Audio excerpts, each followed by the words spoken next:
Hello and welcome to our London History Podcast, where we share our love of London, its people, places and history. It's designed for you to learn things about London that most Londoners don't even know. I am your host, Hazel Baker, qualified London tour guide and CEO and founder of londonguidedwalks.co.uk. Each episode is supported by show notes, transcripts, photos and further reading, all to be found on our website. Click on londonguidedwalks.co.uk, podcast, and then select the episode that you fancy. And if you enjoy what we do, then you'll love our guided walks and private tours that we offer throughout the year. So get that cup of tea, put your feet up, and enjoy.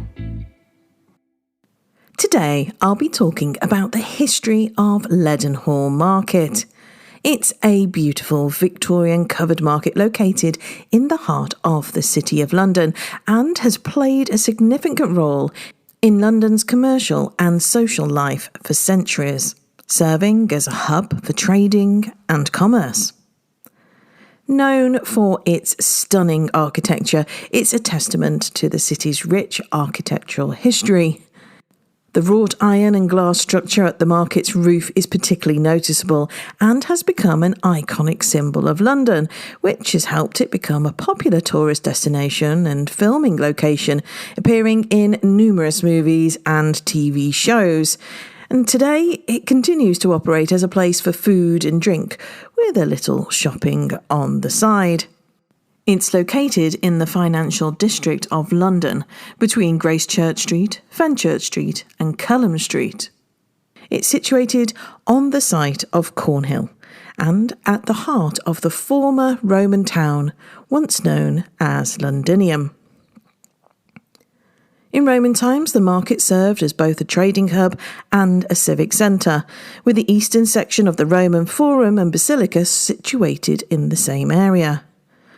After the Anglo-Saxons abandoned the Roman town, the area was left desolate, but it began to be inhabited once again when they returned about 866 AD. The market at Leadenhall can trace its roots back to the 14th century, when it began as a collection of courts situated behind the Grand Neville House mansion, making it one of the oldest markets in the city.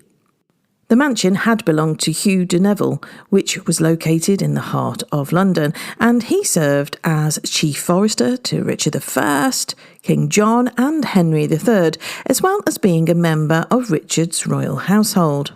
He's called Leadenhall because Neville's house had a lead roof.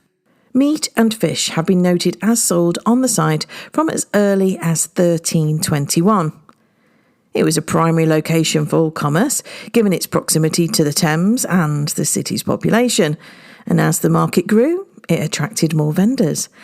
And by 1397, cheesemongers had also set up shop there.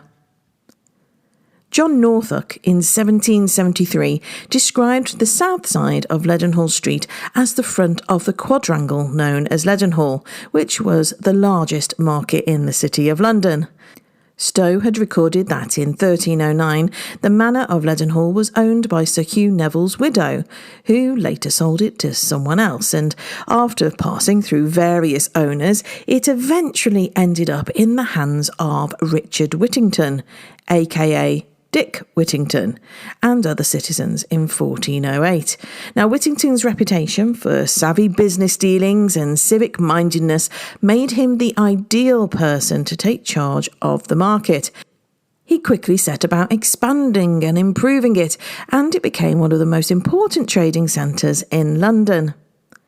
In 1411, Whittington gifted the manor and the market to the city, with the Corporation of London taking over responsibility for its management. The parson and parish of St Dunstan in the east learned that Simon Eyre, a wealthy citizen, intended to build a granary for the citizens of London at Leadenhall, and as a result, they granted the city some adjacent land in Grass Street, now Gracechurch Street, to expand the market. The granary was constructed of square stone and included a chapel at the east end. The corporation oversaw significant developments to the market in the centuries that followed, including the construction of new buildings and the establishment of rules and regulations to govern trade. Poultry and game were particularly popular items for sale at Leadenhall Market due to the surrounding countryside, known for its abundance of game birds such as pheasant and partridges. The market quickly became a popular destination for locals looking to purchase fresh meat and other food items such as cheese, butter and vegetables. In the 14th century, the market was granted a charter by King Richard II, which gave it official recognition and helped to establish its status as a hub for commerce and trade.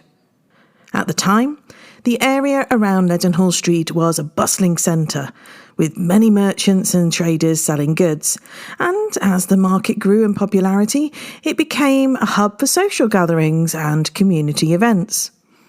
The market's central location in the city made it an ideal meeting place for people from all walks of life, from merchants and traders to ordinary, regular people. In 1463, King Edward IV issued a charter that fixed the beam for the tonnage and weightage of wool at Leadenhall.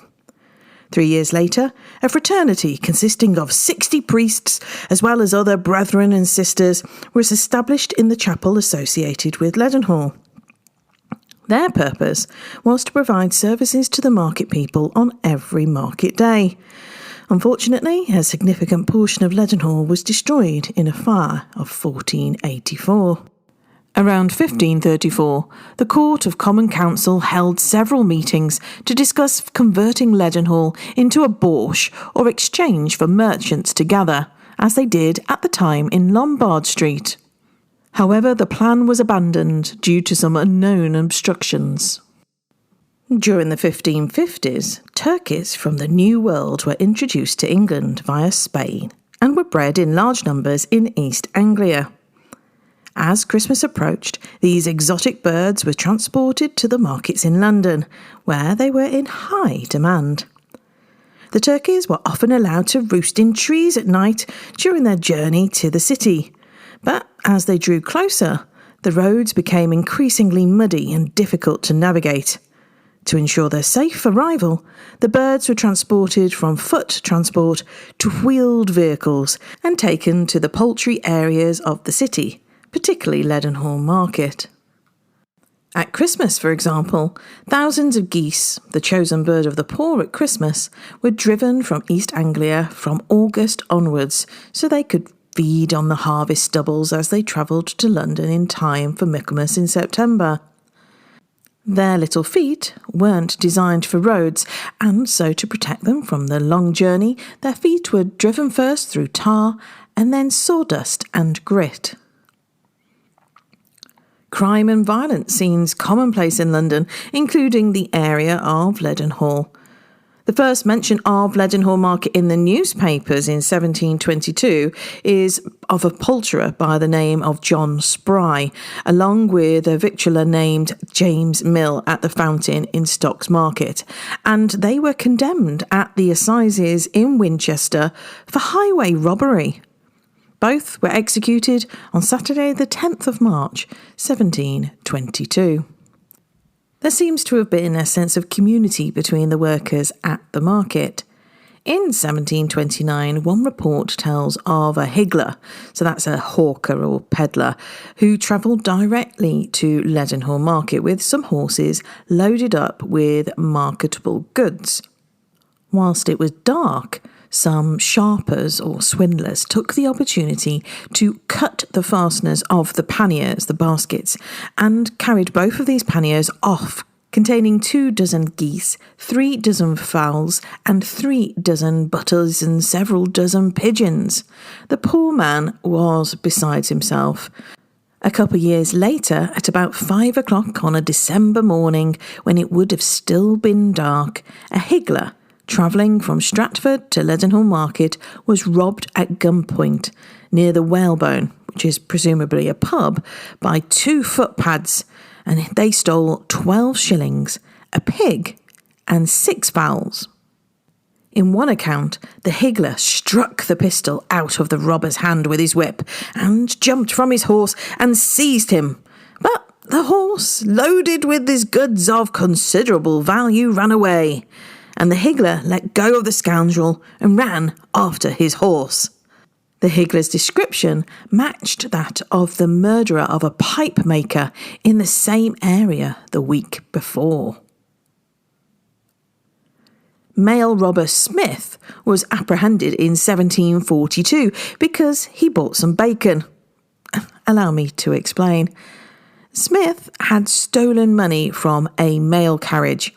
He used a £20 note to purchase a flitch of bacon, and that's basically half a pig cut sideways. He ordered the bacon and the change to be sent to the Catherine Wheel Inn in Bishopsgate Street. The £20 note was sent to the bank, where it was stopped. The person who sold the bacon, a constable and his servant went to the Catherine Wheel Inn, and there they were informed that as soon as the bacon had arrived, it was taken away by a gentleman who ordered the porter to carry it to the Bull Inn in Whitechapel. So, the three men making their way to the Bull when they came across him in the street. He was apprehended, taken to the directors of the bank, before then being committed to Newgate Prison. Leadenhall Market was a place of public entertainment, of sorts anyway. The market must have been filled with real characters.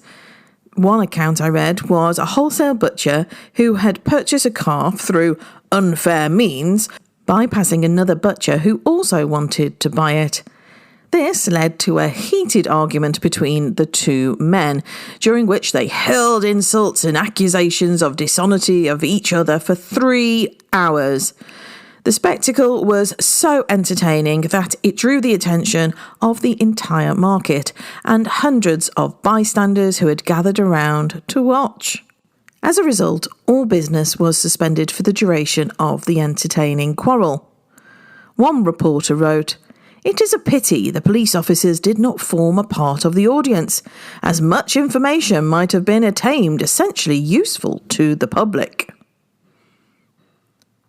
One story I found in the newspaper of a particular character is a chap called Newbolt who slaughtered poultry at Leadenhall Market. He had laid a bet of 10 guineas that he would walk 100 miles in 27 hours. So the upper quarter of Moorfields was measured and Newbolt walked the route 251 times round the 4 corner trees.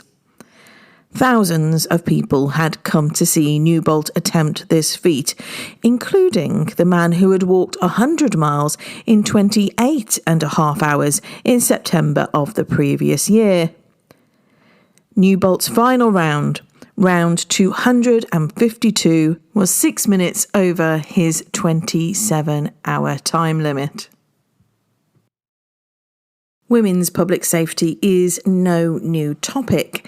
In 1731, a butcher's son is reported to have forced himself onto a maidservant who grabbed a cleaver and cut him across the leg. It was thought it may need to be amputated. Another account took place on a Sunday night in 1734 at about 9 in the evening. 8 or 9 young men apprentices from Leadenhall Market area were coming back from Stratford. They met a young woman by Whitechapel Mount. She was a servant of Mr. Watmore, a packthread spinner by Whitechapel Prison. They offered to kiss her with some other indecencies.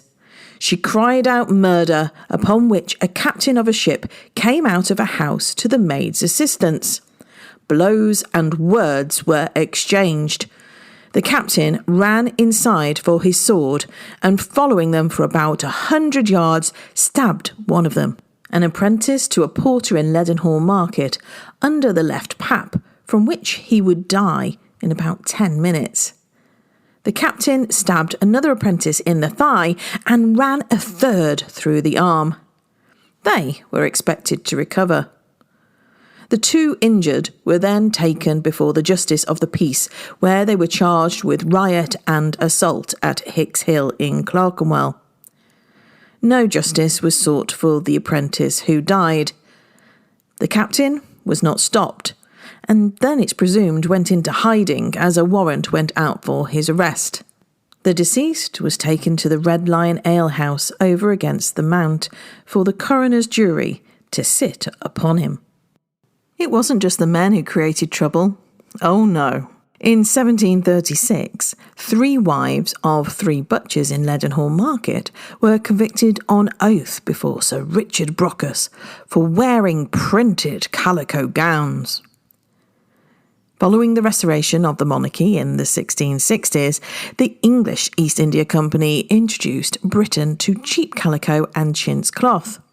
Initially imported as a novelty sideline for the East India Company's spice trading posts in Asia, and the colourful and affordable cloth quickly gained popularity, eventually surpassing the East India Company's spice trade by value in the late 17th century. The East India Company recognised the growing demand for calico and other fabrics and expanded its factories in Asia, producing and importing cloth in bulk. This move created fierce competition for domestic woolen and linen textile producers. The impact on weavers, spinners, dyers, shepherds, farmers was significant, and many voiced their objections. Parliament was petitioned. Angry mobs stormed the East India Company's offices, and even the fashion-conscious were assaulted for wearing imported cloth. The calico question became one of the major issues of national politics between the 1680s and the 1730s. Despite the opposition, the East India Company continued to expand its production and import of cloth, ultimately changing the British textile industry forever. Parliament passed a strict law in 1721 which prohibited the sale of almost all types of imported and domestic cotton. However, certain types such as thread, fustian and raw cotton were exempted from this ban, and of course these women were caught in 1734. When reading accounts of events that took place at Leadenhall Market, I came across a couple of line mention about a Mrs. Sarah Earle. She was a maiden gentlewoman, possessed of an early fortune, and resident of Leadenhall Market. In 1747, she died at the grand old age of 90 from smallpox. Although there is no further mention of Mrs. Sarah Earle, there is a story of a most extraordinary funeral which happened at Leadenhall Market of someone who was known amongst the poulterers and purveyors and went by the name of Old Tom. To quote a reporter from the West Kent Guardian, for years he was seen running about winter and summer without hat, shoes or stockings and wearing the same coat. He was a native of France, lived a useful life, and was much respected by all who knew him. But to avoid mistakes, gentle reader, though a biped, the deceased was only a goose. By his old tricks and sagacity, procured for himself hosts of friends, and did much to rescue his order from the stigma of stupidity which has been almost universally cast upon it.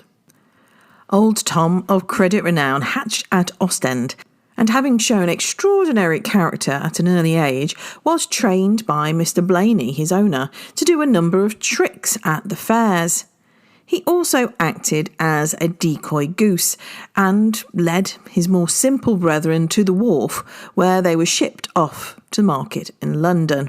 By some mistake, he was one day shipped off to the markets himself, with the rest of the flock, and was sent into the care of a Mr. Grover.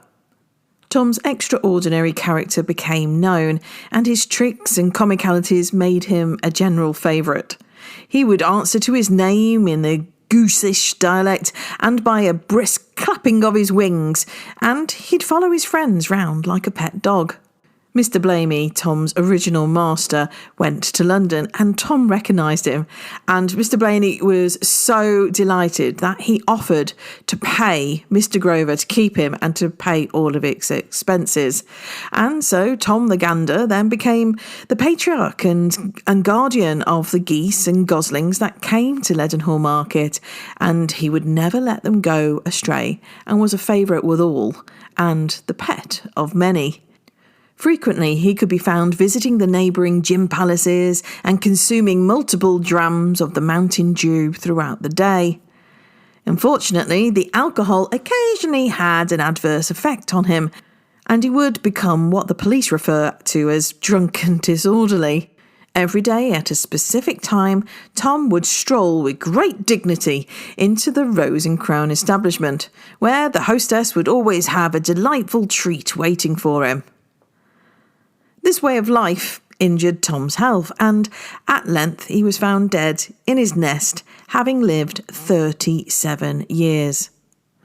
After his body had been properly embalmed and put into a simple coffin, it was laid out on his master's stall and remained there for several days. Two beloved geese, dressed in mourning crape, stood at the door and acted as mutes, paying their respects to their fallen friend. Si transits glorias mundi. Thus passes the glory of the world. Due to the overwhelming love and admiration that Tom received from his friends and fans, it was decided that he should be given a grand send-off. His name and age were inscribed on his coffin, and he was interred with great respect in the middle of the poultry market. A tablet was later placed over his grave, commemorating his illustrious life and achievements. The grave of poor Old Tom. In memory of Old Tom the Gander, died 19th March 1835, at the age of 37 years, 9 months and 6 days. This famous gander, whilst in stubble, fed freely without care or trouble, grew fat with corn and sitting still, and scarce could cross the barn door sill, and seldom waddled forth to cool his belly in the neighbourhood pool. Transplant to another scene, he stalked in state o'er Calais green, with full 500 geese behind, to his superior care consigned, when readily he would engage to lead in march 10 miles a stage. Thus a decoy he lived and died, the chief of geese, the poulterer's pride. Old Tom is remembered there still, in a bar of his name, and there are some lovely stained glass windows, a new addition, hopefully not too temporary, that also share his story, that are in the market too. Leadenhall Market has unique history, architecture and atmosphere, making it a must-see destination for visitors who are looking to explore the real city. It won't surprise you to learn that different facets of Leadenhall Market's history are covered in our walking tours, including our brand new Women in the City tour, our fantastic Beasts and Amazing Animals tour, and our ever-popular Christmas Carol tour. All bookable online at londonguidedwalks.co.uk. That's all for now. Until next time.